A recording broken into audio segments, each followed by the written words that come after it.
تو ایک معیار بندی کہ جو انگریزی کی جو اصطلاحات ہیں ان کے اردو کے اندر ترجمے کس طرح سے کرنے ہیں، کون سے الفاظ استعمال کرنے ہیں، کس لفظ کا متبادل کون سا لفظ استعمال کرنا ہے، یہ معیار بندی نہ ہو تو ہم ترجمے نہیں کر سکتے۔ کوئی بھی بندہ کسی دوسری زبان سے ترجمہ نہیں کر سکتا۔ اور یہ ایک بات جو پھیلائی جاتی ہے، میں اس کا ذکر کرنا بھی ضروری سمجھتا ہوں کہ دیکھیں جی، اردو تو لشکری زبان ہے، اس میں دنیا کی کسی بھی زبان کا کوئی بھی لفظ آ سکتا ہے۔ یہ سب سے بڑی غلط فہمی ہے، سب سے بڑی غلط فہمی ہے۔ کیا انگریزی کے سارے الفاظ اردو میں آ سکتے ہیں؟ پھر تو اردو زبان کی لغت دنیا کی سب سے بڑی لغت ہو جائے گی، کئی گنا بڑی۔ کیا روسی کے بھی سارے الفاظ آ سکتے ہیں؟ عربی، فارسی، ہندی کے سارے الفاظ اردو میں آ سکتے ہیں؟ جاپانی، چائنیز، کورین، ساری زبانیں، ان سب کے الفاظ آ سکتے ہیں؟ ایسا نہیں ہے، ایسا کہیں بھی نہیں ہوتا۔ ایسا نہیں کہ فرانس والوں نے سارے الفاظ انگریزی کے لے لیے ہیں اور فرانسیسی زبان تیار کر لی ہے، ایسا نہیں ہے۔ زبان کے استعمال کے کوئی اصول اور ضوابط ہیں۔ دوسری زبانوں کے جو الفاظ ہم استعمال کرنے ہیں ویسے ہی اسی طرح سے اس کے بھی کوئی اصول اور ضوابط ہیں۔ یہ نہیں کہ ہر لفظ کو ہم جو ہے وہ اردو کے اندر استعمال کر سکیں گے۔ اور اس کے لیے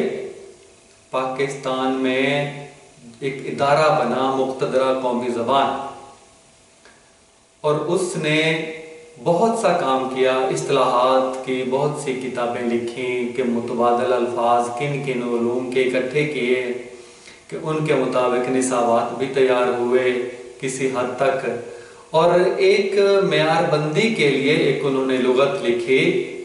کہ جو متفقہ طور پر، جس میں بہت سے ماہرین تعلیم، زبان اور لسان کے جو ماہر ہیں وہ اکٹھے ہوئے، اور انہوں نے یہ لغت ان کے زیر سایہ، ان کی معاونت سے، ان کی علمی جو طاقت تھی، اس کا جو علمی رتبہ تھا، اس کے مطابق انہوں نے اس لغت کو تیار کیا۔ اور یہ دیکھیے، یہ قومی انگریزی اردو لغت ہے، یہ اب نستعلیق میں بھی چھپی ہے، پہلے تو خط نسخ میں تھی اور اب نستعلیق میں آئی ہے۔ یہ ترجمہ مقاصد کے لیے سرکاری سطح پر، ترجمہ مقاصد کے لیے سرکاری سطح پر یہ کتاب چھپی ہے، اور کافی عرصے سے اسی کے مطابق جو تراجم ہو رہے ہیں، اسی کو معیار سمجھ کے ترجمہ کرنا ہوتا ہے۔ اس کے یہ کافی ضخیم لغت ہے، اور اس میں طبیعیات کے، کیمیا کے، حیاتیات کے، ریاضی کے، کمپیوٹر کے، جغرافیے کے، معاشیات کے، تقریباً کم و بیش تمام شعبوں کے اہم ترین الفاظ اس میں شامل ہیں۔ گو کہ اس کی تجدید ہونا ضروری ہے، اور یہ وقت کے ساتھ ساتھ یہ وقت کا تقاضا ہوتا ہے کہ ہر کتاب کی جو خصوصاً لغت ہوتی ہے، جو نئے نئے الفاظ آتے ہیں دوسری زبانوں میں، اس کے تراجم بھی پھر کرنا پڑتے ہیں، تو اس کی تجدید کا ہونا ضروری ہے، اور ہو رہی ہے اس کی بھی۔ لیکن ہمارے ہاں چونکہ یہ کام بہت کم رفتار کے ساتھ ہوتا ہے، کم استعداد کے ساتھ ہوتا ہے، کم توجہ کے ساتھ ہوتا ہے، تو اس کی ضرورت ہے بہرحال۔ تو لیکن جو میٹرک سطح کے، انٹر سطح کے، ماسٹر سطح تک کم و بیش 80، 90، 95% الفاظ اس لغت کے اندر موجود ہیں، اور ہم کوئی بھی ترجمہ کرتے ہوئے ان الفاظ کو استعمال کرتے ہیں۔ ہاں، جن کے متبادل نہیں ہیں ان کو ہم استعمال کر سکتے ہیں، بلکہ یہ میں پہلے بتا چکا ہوں کہ یہ کوئی جامد چیز نہیں ہے کہ جن الفاظ کے اردو متبادل نہیں تیار ہوئے تو وہ تیار ہو سکتے ہیں، ان کو تیار کرنا چاہیے۔ پھر بھی گنجائش ہوتی ہے کہ جن کے نہیں ہیں، اگر تیار کرنے کی صلاحیت نہیں ہے اس لغت کے اندر، یا جو دوسری لغات لکھی ہیں ان میں الفاظ نہیں ہیں، تو وہ بین ہی لفظ استعمال کر سکتے ہیں۔ لیکن جو الفاظ ان کے اندر ہیں ان کے ہوتے ہوئے ترجمے میں انگریزی کے الفاظ کو براہ راست استعمال کرنا یہ زیادتی ہے۔ یہ صرف زیادتی نہیں ہے، یہ اصول و ضوابط کو، یہ معیار بندی کو توڑنے کے مترادف ہے۔ یہ پورے شعبے کو، محکمے کو ایک ناکارہ کر دینے کے مترادف ہے۔ بالکل ایسے یہ پوری ساری ہمارے علمی سرمایہ کو ضائع کر دینے کے مترادف ہے۔ جو کتابیں پہلے لکھی جا چکی ہیں اس کے مطابق، اس معیار بندی کے مطابق، اس پورے سرمایہ کو اٹھا کر دریا میں پھینک دینے کے مترادف ہے۔ بالکل ایسے جیسے فوج میں کسی فوج کی کمک کو، اس کی جو پیچھے سے رسد آتی ہے اس کو کاٹ دیا جائے، اس کے راستوں کو مسدود کر دیا جائے اور وہ فوج گھیرے میں آ کر بالآخر ماری جاتی ہے۔ بالکل مثال ایسے ہی قوم کسی کی ہے، کسی قوم کو اس کی تہذیب سے، اس کے علم سے اگر کاٹنا ہو تو یہ حربہ استعمال کیا جاتا ہے، اور یہ سامراجی طاقتیں کر رہی ہیں، خصوصاً 2003 سے 9/11 کے بعد تو یہ حملہ تھا، اور اب تک جو اس کو کاٹنے کا، علوم و فنون کو جو پہلے ترجمہ ہو چکے ہیں، نئی نسل کو ان سے کاٹنے کے کئی حربے استعمال کیے جاتے ہیں۔ ان میں سے ایک جو اساتذہ کو تربیت دی جاتی ہے، میں پہلے مختصراً ذکر کر چکا ہوں کہ انگریزی کے لفظ کو واحد لفظ کے طور پہ استعمال کیا جائے، انگریزی کے لفظ کو واحد لفظ کے طور پہ استعمال کیا جائے۔ اسی فلسفے کو مد نظر رکھتے ہوئے جو حرکت کو موشن لکھا ہوا ہے کتابوں میں، سکون کو ریسٹ لکھا ہوا ہے، گردشی حرکت کو روٹیٹری موشن لکھا ہوا ہے، یعنی الفاظ انگریزی ہیں ان کو لکھا اردو رسم الخط میں ہے۔ یعنی اس سے پہلے جو کچھ لکھا جا چکا ہے، جو ہماری لغات تیار ہو چکی ہیں، وہ ساری کی ساری بیک جنبش قلم، خاموشی سے کسی کونے خدرے میں بیٹھ کے سازشی انداز سے کتابیں تیار کر کے سائنس کی، یہ اس کو نئی نسل کے لیے یہ سارا سرمایہ ضائع کر دیا گیا ہے۔ تو اس وجہ سے میں کہتا ہوں کہ جو معیار بندی ہے وہ کسی بھی ترجمے کے کام کے لیے، تعلیمی تدریسی کام کے لیے اس کی معیار بندی ہونا ضروری ہے، اور معیار بندی کے لیے یہ ہماری حکومت کی ایک کی ہوئی معیار بندی ہے، اور اس کو حکومت جب بھی چاہے اس کو توڑ دیتی ہے، اپنی ہی تیار کی ہوئی معیار بندی کو خاموشی سے، اور یہ مان بھی نہیں رہے کہ ہم نے توڑا ہے، خاموشی سے توڑ دیا گیا ہے۔ تو یہ بہت کارآمد لغت ہے، پاکستان کی سب سے نمبر 1 لغت یہ ہے کہ جو ترجمہ مقاصد کے لیے ہم استعمال کرتے ہیں، یہ قومی انگریزی اردو لغت، اور اسی کے مطابق ترجمے ہوتے آئے ہیں، اور اب بھی کوئی کرے گا تو معیار بندی یہی ہے، اسی کے مطابق وہ ترجمہ کرے گا تو صحیح تصور ہوگا، ورنہ نہیں۔ دوسرے نمبر کی جو لغت ہے وہ ہے ڈاکٹر شان الحق حقی کی لکھی ہوئی new Oxford English Urdu dictionary. یہ آکسفورڈ کا ترجمہ ہے، جو نیو آکسفورڈ جو ڈکشنری ہے یہ اس کا ترجمہ ہے، اور ڈاکٹر شان الحق حقی رحمۃ اللہ علیہ، اللہ تعالیٰ ان کی قبر کو منور کرے، یہ بہت بڑا کام ہے جو انہوں نے اکیلے کیا ہے، اور وہ انگریزی کے پروفیسر ہیں کہ شاعر بھی ہیں، اور بھی کتابیں انہوں نے لکھی ہیں، اور ایک کتاب میں ڈھونڈ رہا ہوں کہ جو اردو کے الفاظ ہیں جو انگریزی میں استعمال ہوتے ہیں ان پر بھی ان کی ایک کتاب ہے،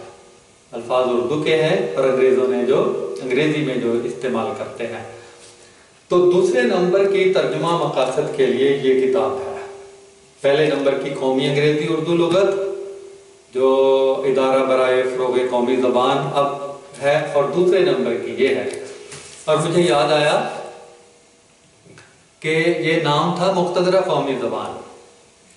اور زرداری اینڈ کمپنی کو یہ اچھا نہیں لگا کہ مقتدرہ کا لفظ اردو کے لیے استعمال کیا جائے،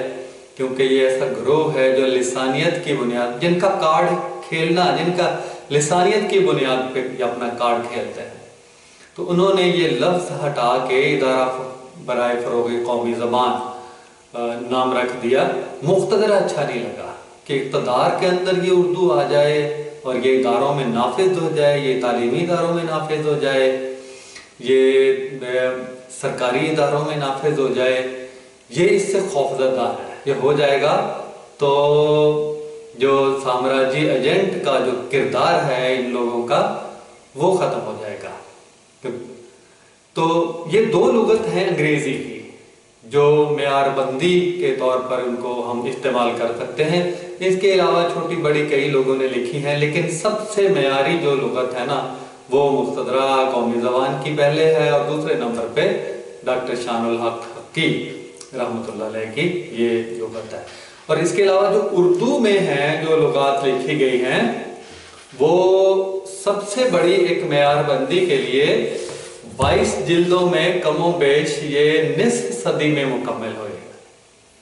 نصف صدی میں مکمل ہوئی ہے۔ یہ جہاں رکھی ہے میں نے،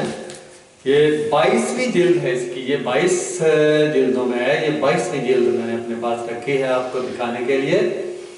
اور یہ بھی ایک معیار بندی کے طور پر استعمال ہم کر سکتے ہیں۔ اس میں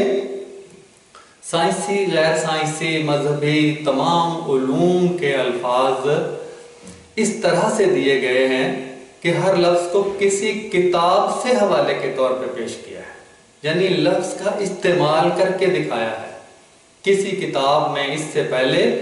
کس کتاب میں یہ لفظ استعمال ہوا تھا یہ استعمال کر کے دکھایا ہے۔ سائنسی کتب جو لکھی گئی ہیں،